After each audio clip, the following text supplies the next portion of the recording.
जिसके घर से जो कुछ मिलता निमाई वही खा लेते। पड़ोसिन प्यार से उन्हें खिलाती। कोई कोई कहती निमाई ब्राह्मण होकर हर किसी का छुआ खा लेता है। निमाई हंसकर कहते, हम तो बालगोपाल हैं, हमारे लिए ऊंच नीच क्या। तू खिला, हम तेरा खा लेंगे। निमाई जितने शरारती थे, बड़े भाई उतने ही गंभीर और अपने विचारों की दुनिया में मस्त रहने वाले आदमी थे। विश्वरूप की उम्र इस समय 16 से 17 साल की थी। माता पिता विश्वरूप के विवाह की बात सोचने लगे, किंतु उनकी लगन दूसरी ही ओर थी। माँ बाप ने जोर दिया तो मौका पाकर एक दिन वह रात को घर से निकल गए और सन्यासो हो गए। बहुत ढूंढने पर भी उनका पता न चला। मिश्रजी और शचोदेवी के दुख की सीमा न रही। निमाई पर भी इस घटना का बहुत असर पड़ा। वह भी अब गंभीर रहने लगे। निमाई का मन अब पढ़ने की ओर झुका, पर मिश्रजी को उसमें रस न था। वह सोचते थे कि एक लड़का तो खो ही गया, कहीं दूसरा भी हाथ से न चला जाए। वह निमाई को पढ़ते देखते तो बहुत नाराज होते, पर निमाई जब पढ़ने पर ही तुल थे तो उन्हें कौन रोक सकता था। वह पिता से छिपकर पढ़ते।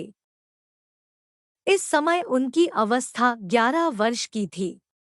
इस छोटी सी उम्र में ही उन्होंने बहुत कुछ पढ़ डाला। पिता अपने पुत्र की चतुराई की बातें सुन सुनकर बहुत खुश होते। पर भाग्य के आगे किसका बस चलता है। एक दिन अचानक मिश्रजी को जोर का बुखार चढ़ा और कुछ ही दिनों में वह चल बसे। घर पर दुख का पहाड़ टूट पड़ा, पर निमाई ने हिम्मत से काम लिया।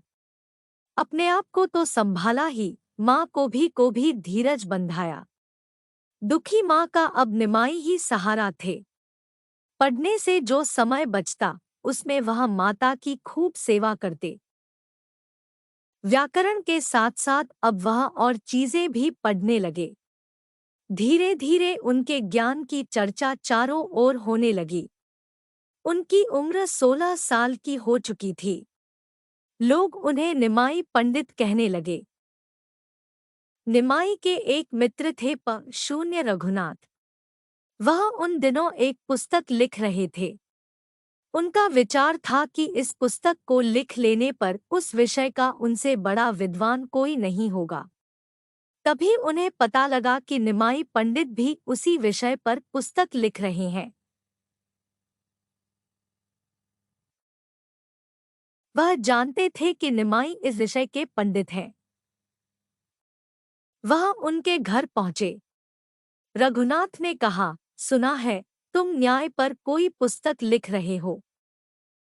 हंसते हुए निमाई ने कहा, अजी छोड़ो, तुम्हें किसी ने बहका दिया होगा। कहाँ मैं और कहाँ न्याय जैसा कठिन विषय। मन बहलाव के लिए वैसे ही कुछ लिख रहा हूँ। फिर भी मैं उसे सुनना चाहता हूँ, रघुनाथ ने जोर देकर कहा। जैसी तुम्हारी इच्छा।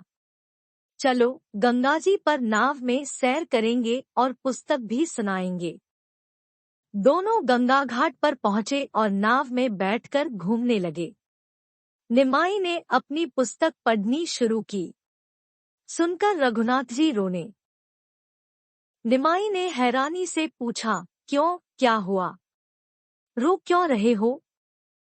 निमाई, मेरी बरसों की मेहनत बेकार गई। तुम्हारी इस पुस्तक के सामने मेरी पुस्तक पर कौन ध्यान देगा? अपनी जिस पुस्तक पर मुझे इतना गुमान था, वह तो इसके सामने कुछ भी नहीं है। रघुनाथ ने ठंडी सांस भरते हुए कहा। निमाई हंसने लगे। बोले, बस इतनी सी बात के लिए परेशान हो? यह कहकर उन्होंने झट अपनी पुस्तक गंगाजी में फेंक दी। बोले, यह तो एक पुस्तक है। मित्र के लिए मैं अपने प्राण भी दे सकता हूँ। उस दिन के बाद से फिर निमाई पाठशाला में पढ़ने नहीं गए। घर पर ही पिता और भाई की किताबों से पढ़ने लगे। कुछ दिन बाद उन्होंने लड़कों को पढ़ाने के लिए एक पाठशाला खोली। धीरे धीरे उसमें बहुत से विद्यार्थी हो गए। उनमें कई तो उम्र में उनसे बड़े थे।